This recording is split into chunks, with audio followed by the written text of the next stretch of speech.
So how can we infect another person? Well, we can project medium or large droplets into the face of another person.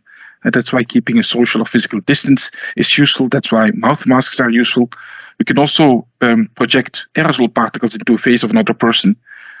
In the past 2.5 years, maybe, certainly in the beginning of the pandemic, we've been disinfecting ourselves to pieces, surfaces, washing our hands and so on. That now appears to have been not very important as a transmission route.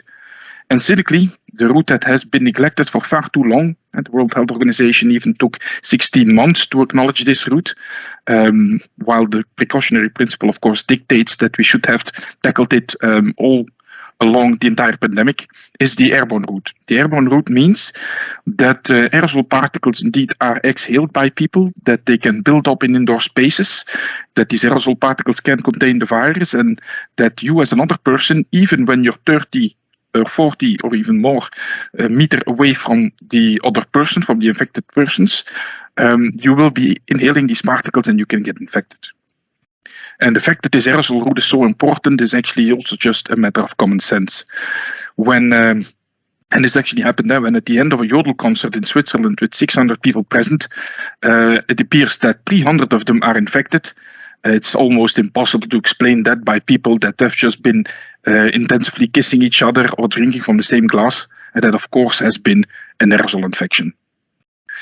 An aerosol infection is also an hypothesis of what happened here. And this was the Champions League game of the Italian team Atalanta Bergamo versus the Spanish team Valencia.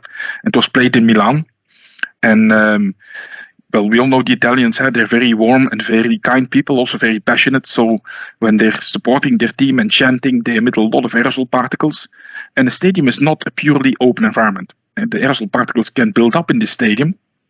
And this is also what has happened at this event. And of course, people can get infected in many different ways, but a football stadium can have a role.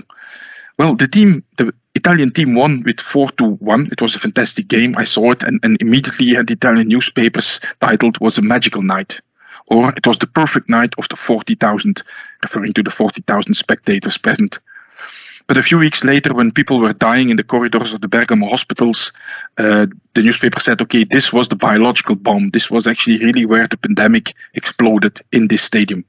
And I said before, of course, people can also get infected in different places when they travel to or from the stadium and at the drink stands and so on.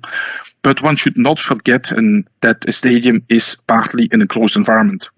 And even if people set off fireworks, and the fireworks also generate small particles, also aerosol particles, as you can see here, it can take 10 to 20 to 30 minutes before these aerosol particles are ventilated out of the stadium, and actually the players can see the other side of the pitch. So yes, aerosol particles can build up in football stadia.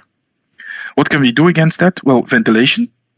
That's the continuous replacement of stale air in a room by fresh outdoor air, which can be done by a mechanical system, as shown on the left side. You have a fan and a duct that provides the fresh air, or by natural ventilation, as shown on the right side.